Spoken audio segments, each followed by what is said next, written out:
Hello, good morning. Myself Dr. Ravina Kalyan, Faculty of Physiotherapy Department. Welcome to our YouTube channel RPIIT Academics. If you like the content of this channel, please do not forget to subscribe and share the content. So in this presentation, we'll talk about the kinematics of the hip joint. So first is the motion of the femur on the acetabulum.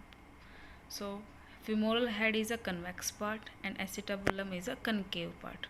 So when femoral head moves in the acetabulum, so the convex surface moves over the concave, and the direction of femoral glide will be opposite to the distal end movement. So in flexion and extension, in all these, almost pure spin of the femoral head occurs around the coronal axis through the head and the neck. So the head moves posteriorly.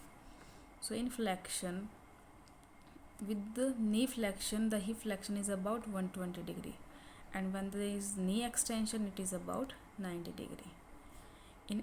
In hip extension, the head moves anteriorly. So with knee flexion, the hip extension will be range decreases, and with in hip extension with knee extension is about 10 to 30 degree.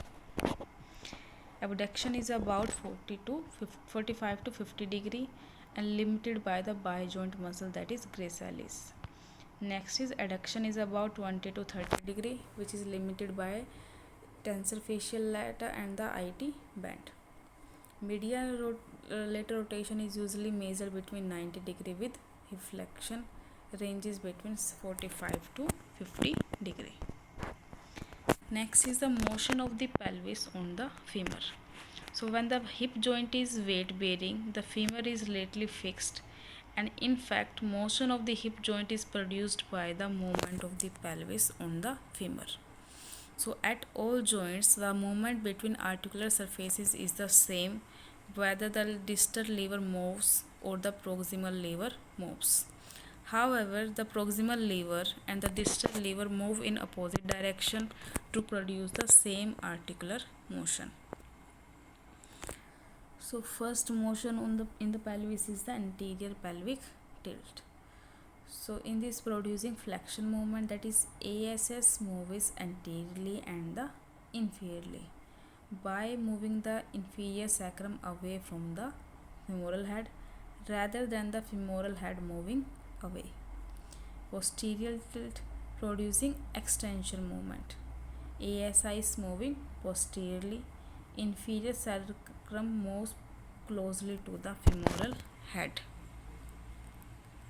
Next is the lateral pelvic tilt. Lateral pelvic tilt describes a tilting in the both direction is associated with scoliosis or people who have legs of different length. It can also happen when one leg is bent while the other remain straight.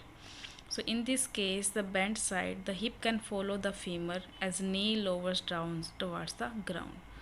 So left pelvic tilt means when the right side of the pelvis is elevated higher than the left side. Right pelvic tilt means when the left side of the pelvis is elevated higher than the right side. Thank you.